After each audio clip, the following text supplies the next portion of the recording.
my 5 years of playing WoW, I've never seen the community so split, 50-50, down the middle, on a particular topic. The topic is purchasing level 90s at the Blizz store. There are people strongly against it. There are people who are passionately for it. 50-50. 3 different polls I looked at. The widest gap was 54-46 against it. All 3 polls were against it. However, there was no clear-cut majority there. It was a presidential election. I created a video on this topic, and it received more dislikes than my previous 200 uploads added together. And it had nothing to do with the production, had nothing to do with the audio quality or the video quality. It had nothing to do with my commentary. People disliked the video as a protest, as a way to be heard, and they've spoken, and I'm listening. Before I get into why people want to purchase a level 90, I want to talk about the ones who were strongly against it. They will trumpet 2 major points. Point number 1. Purchasing a 90 at the Blizz store is a step towards a pay-to-win format. Is buying a level 90 already pay-to-win? I don't think so. It's more or less pay for convenience. Not much different than paying for something cosmetic like a pet or a mount. We already know the Blizz store is accessible in-game, which means more things are going to go up for sale. The question is what? So I did a little bit of research, and what I found was kind of disturbing, kind of troublesome to me, to be honest. And of course, these things are unsubstantiated facts. They're quote-unquote rumors, but here's what I found. By scouring the forums, by scouring some blogs, this is what I found. Things Blizzard plans to sell. Extra gear rolls for raids and PvP. And as you know, they plan on having the chance to win gear by completing a battleground in PvP in Draenor. Is that pay to win? If you reach into your wallet, use your credit card to buy extra gear rolls. The next thing they plan on selling are profession boosts, 1 through 600 overnight. Is that pay to win? And of course, they're going to sell some rare mounts. Lich King's Invincible, the Huntsman's mount from Karazhan. Is that pay to win? No, that's a cosmetic thing. Do you see why there's a serious concern on this side of the fence? Why people believe this is going to lead towards a pay to win format? So I did some more research, and you will find the link in the description from GameSpot, who recently did a top 10 list of the top 10 MMOs who earned the most money in 2013 through microtransactions.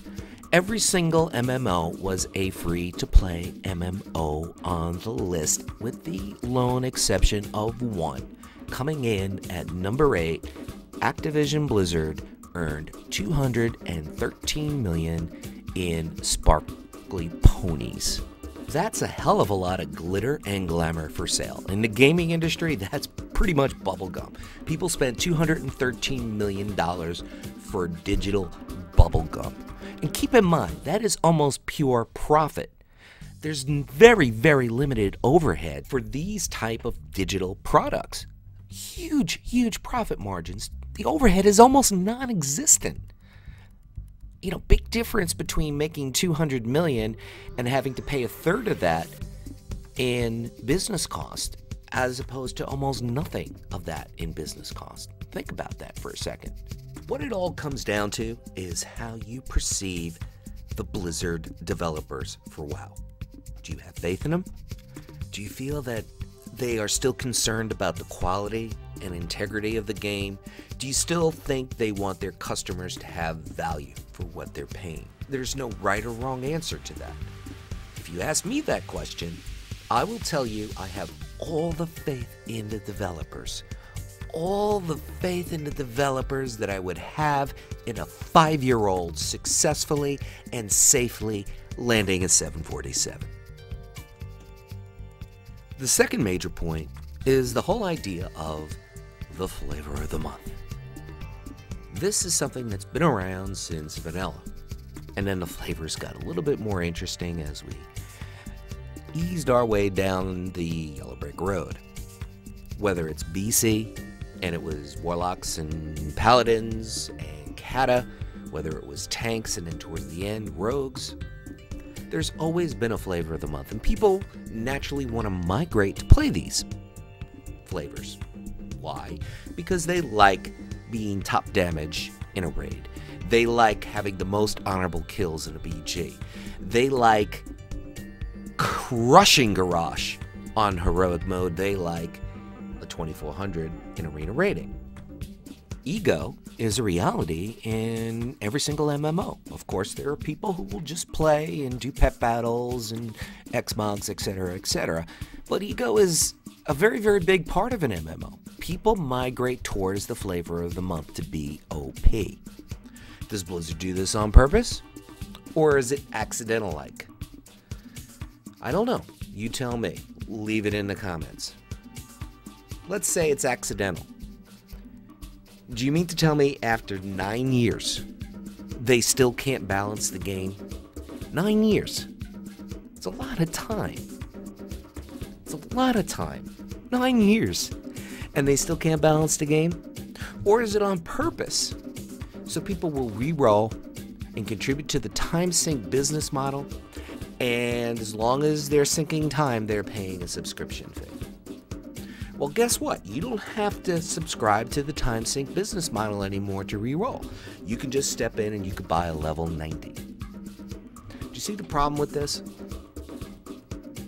You're giving Blizzard the ability to sell umbrellas on the streets of any major city, and also you're giving them the ability to be a rainmaker at the same time. So they could create an artificial demand. They could say, okay, shaman are going to be OP in January, and mages are going to be OP in March. And they could rotate it. I'm not saying that they will do that, but it's a very tempting thing to do. Very tempting, especially where money is concerned, especially where a lot of money is concerned. 213 million is a lot of money for digital bubblegum. And as I said before, that is a huge amount of money if you consider how small the capital expenditures are for that 213 million. Very, very small. It's very tempting to be the rainmaker and create the demand for people to buy umbrellas. Do you agree? Even if they have the best of intentions, like I said, and even if they refrain from doing it, there's still the perception. And let me give you an example of perception versus reality. It's been documented that less than 1% of the player base in vanilla got a kill on Kel'Thuzad and Naxxramas. It's been documented that less than 1% of the player base got a kill of Garrosh on heroic Siege of Orgrimmar. Let me ask you this question.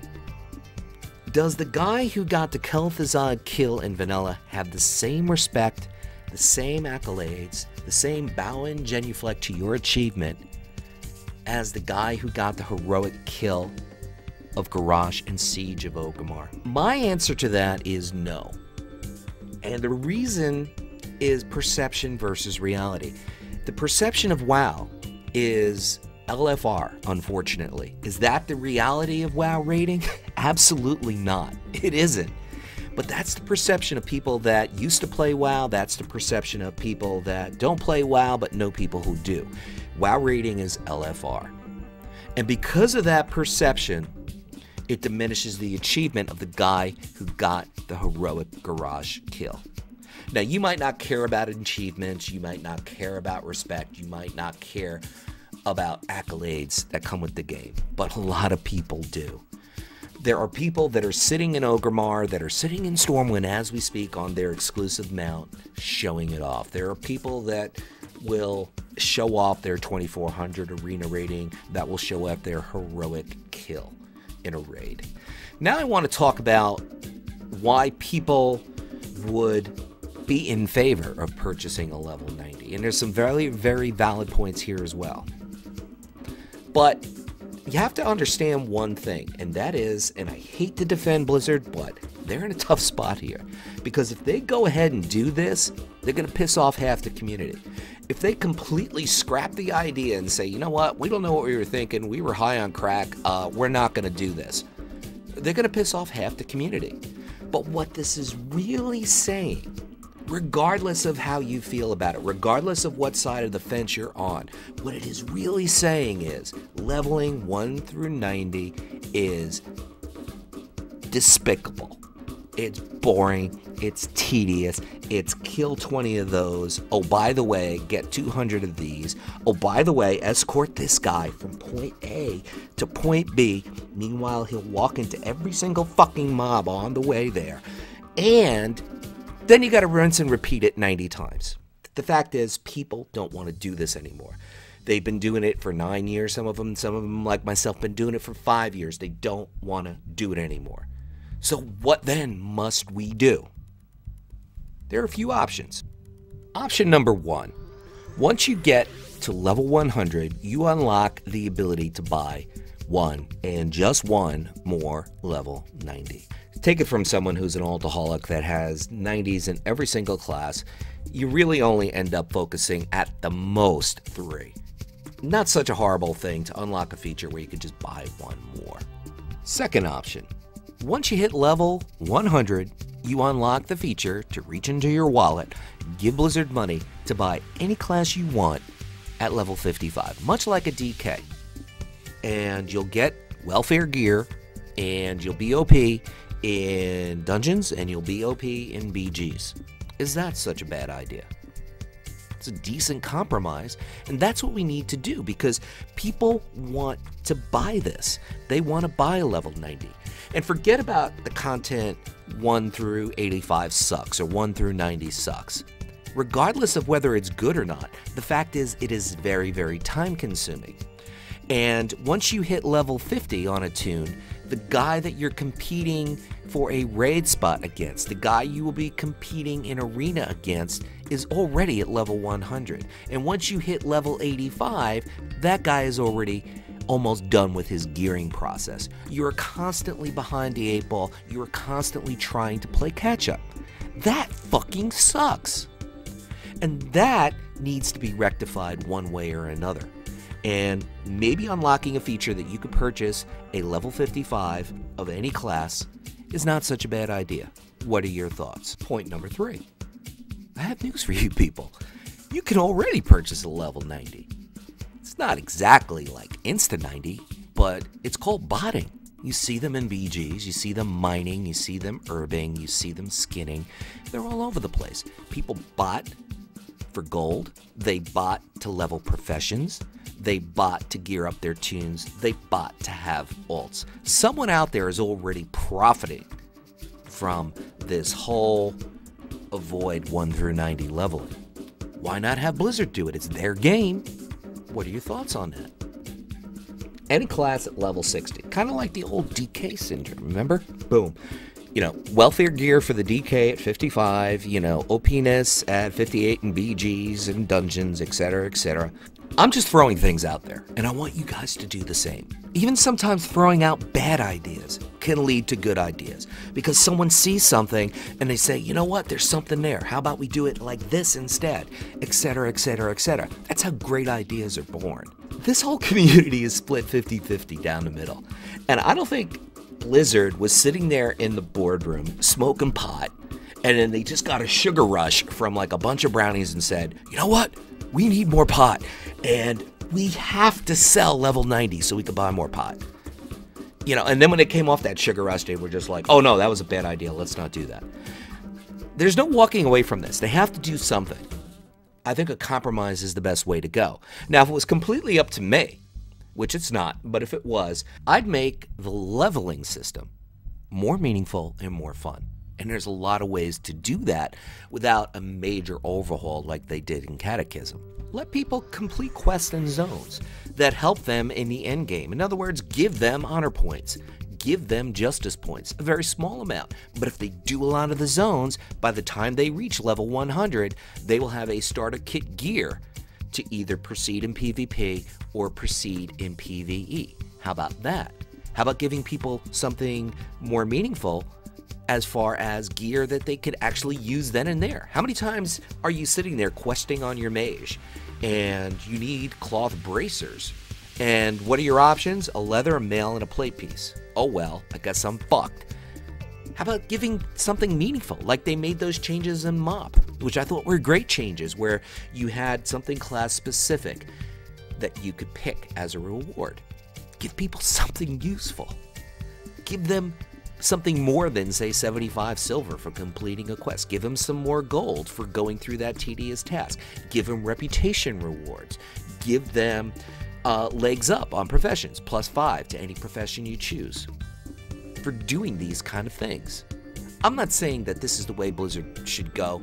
Chances are they're not going to put the time and money into something like this, but I think that would be a better solution in the sense of game quality, in the sense of game integrity, and in the sense of Blizzard saying, you know what, we admit 1 through 90 is a tedious task, we're going to do away with it. What are your thoughts? Leave it in the comments. Tell me, is this leading towards compromising integrity, game quality going forward? I'm very curious to know, and I also want to know what kind of experience you bring to the game. How long have you been playing and what age bracket you're in? I say that because I'm very, very curious as to what age bracket and what level of experience in WoW this particular purchase of a level 90 at the Blizz store appeals to. Leave it in the comments. Let me know your thoughts. Have a good day.